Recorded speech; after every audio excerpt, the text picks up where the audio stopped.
빛 5분 산책 오신 여러분들을 진심으로 환영합니다. 오늘날 그리스도인들이 가장 흔히 부르면서도 가장 희미하게 이해하고 있는 단어가 바로 십자가라는 단어입니다. 우리에게 있어서 가장 중요한 말이지만은 어떻게 보면 가장 잘 깨닫고 있지 못한 단어인 것입니다. 십자가는 많은 그리스도인들이 알고 있는 것보다 더 깊은 의미가 그 속에 있는 것입니다. 여러분은 십자가의 의미를 잘 알고 계십니까? 제일 먼저 예수께서 십자가에서 어떠한 일을 하셨기에 우리의 그 많고 큰 죄들이 용서받고 구원받는 것입니까? 예수께서 무슨 일을 하셨기에 그러한 놀라운 경험과 은혜가 여러분과 저에게 이르러 오는 것일까요?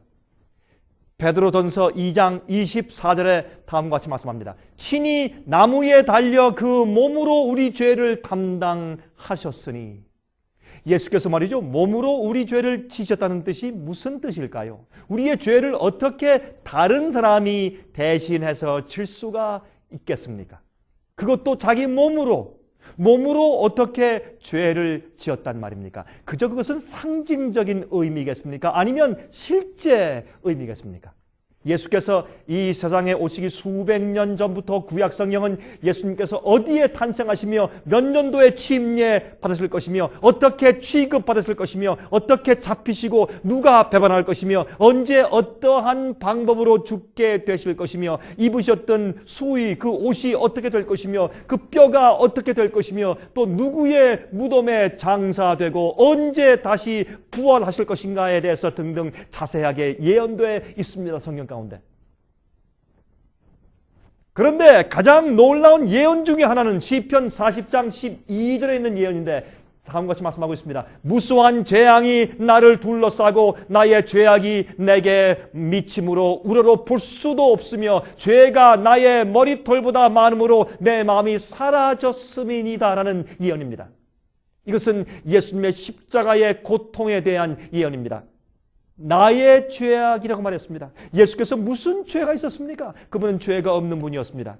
바로 우리의 죄가 그분 위에 놓여졌다 그 말입니다. 우러러 볼 수도 없다고 말했습니다. 죄가 머리털보다 많다고 말했습니다. 여러분이 죄 지었을 때 몸에서 어떤 반응이 있습니까?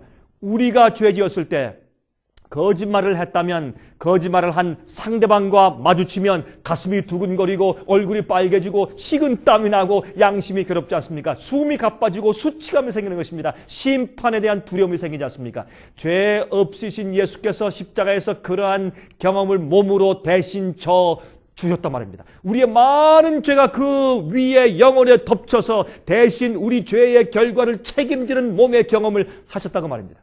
아담 때부터 모든 인류들의 죄악이 한꺼번에 예수께 이제 몰려왔습니다. 예수님의 겟세마네 동산의 고통을 기억하십니까? 내 마음이 고민하여 죽게 되었다고 표현했습니다.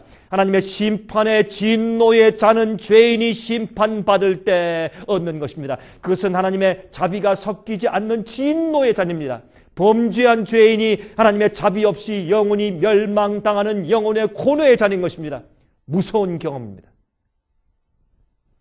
지금은 하나님의 자비 때문에 죄인들이 그래도 마음에 어느 정도의 이 쉼을 가지고 살아갑니다. 예수께서 겟세마네 동산에서부터 십자가까지 우리 죄를 대신 지시는 경험을 해주신 것입니다. 우리 대신 하나님의 자비가 없는 심판을 대신 당해주신 것입니다. 육체적 고통을 두려워하신 것이 아닙니다. 그보다 더 깊은 의미입니다. 예수의 죽음은 순교자의 죽음이 아니었습니다. 많은 순교자들은 기쁨으로 죽으면서 감사했지 않습니까? 예수님은 우리 죄를 대신 지심으로 고난의 둘째 사망의 엄청난 죽음을 죽으신 것입니다. 이것이 십자가의 은혜입니다. 그래서 여러분과 제가 지금 살고 있는 것입니다. 이 생명의 기쁨을 가지고 제가 다음 시간 다시 뵙겠습니다.